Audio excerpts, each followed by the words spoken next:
Europe 1 matin. Aymeric Caron. Forcément sur Europe 1.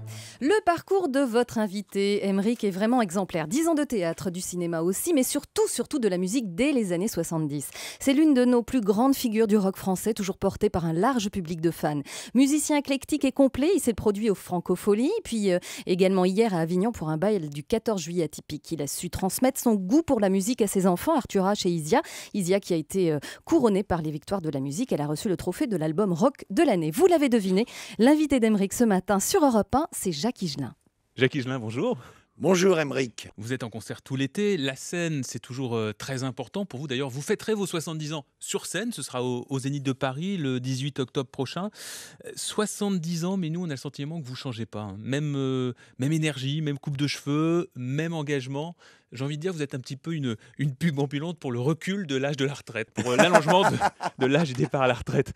Surtout pas la retraite. Oh non, la retraite au flambeau, je vois toujours ça comme un truc extrêmement... Ou la retraite de Russie, tu vois. Je pense toujours aux armées napoléoniennes qui battent en retraite, quoi. Mais par contre, je suis d'accord pour que les gens puissent décemment avoir ce qu'il faut pour pouvoir, au bout de toute une vie de travail dure parfois, vraiment dure, bénéficier d'un peu de repos, quoi. Vraiment. Mais ceci dit, j'ai appris quand même plein d'histoires sur des gens qui vieillissaient, ils arrivent à la retraite, des fois 3 ans après, ils coulent, quoi. Il décline. Ouais, ils déclinent parce qu'ils avaient quand même des copains ou des amis ou des gens. Il y avait de l'action, quoi. Moi, je serais plus pour qu'on travaille autant de temps qu'on veut, mais qu'on ait moitié repos, vacants.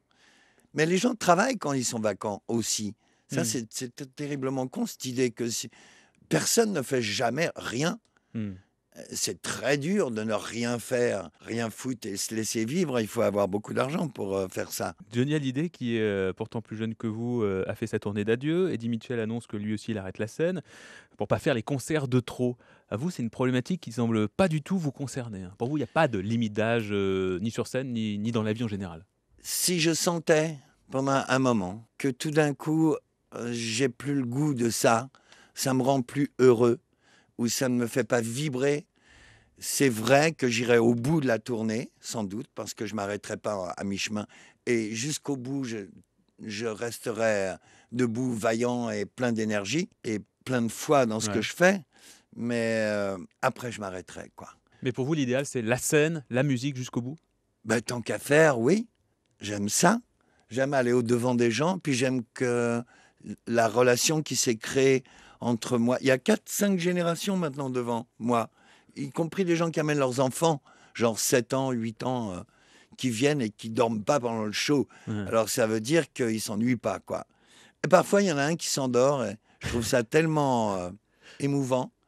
Je pense qu'il est en train de rêver et que je suis en train de nourrir par la musique ses rêves. Puis tu sais, il y a une phrase que disent des gens qui me rencontrent, qui sont plus âgés. Ils me disent « Ah, vous êtes toute ma jeunesse ».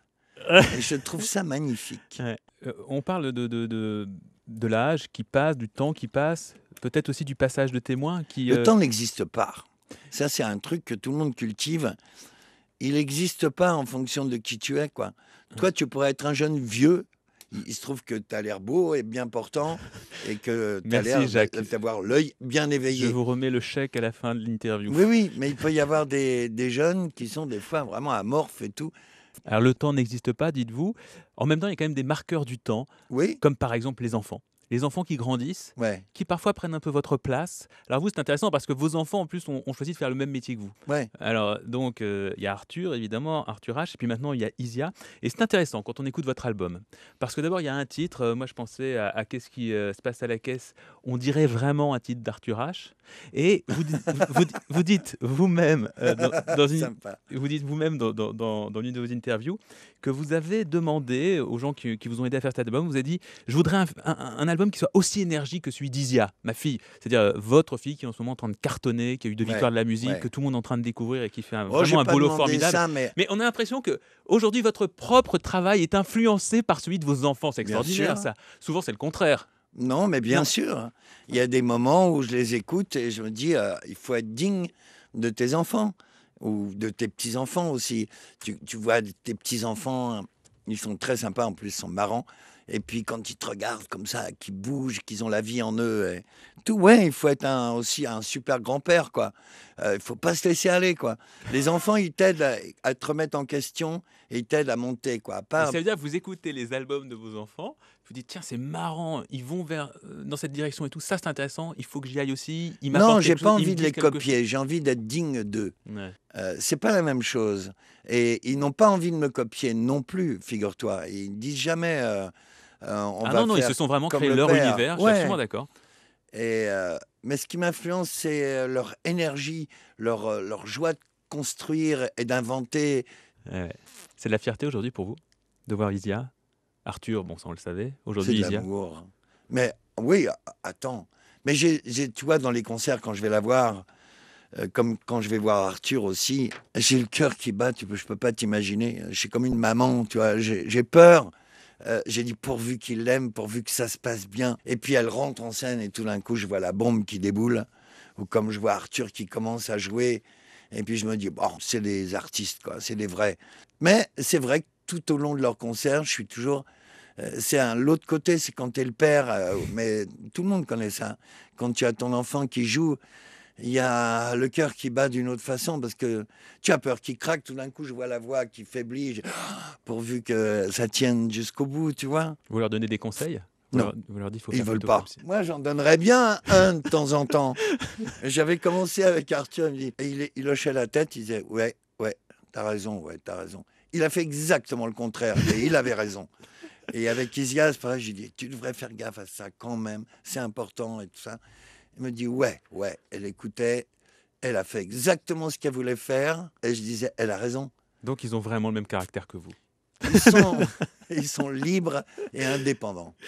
Merci beaucoup, Jacques. Je suis très heureux et très fier pour eux. Oui. Merci Jacques d'avoir été avec nous ce matin. Et je rappelle, parmi vos prochains concerts, vous serez le 18 juillet à Jonzac en Charente, le 23 juillet à Biarritz, le 29 à Valence. Merci d'avoir été avec nous ce matin. Quelle gentillesse. À bientôt.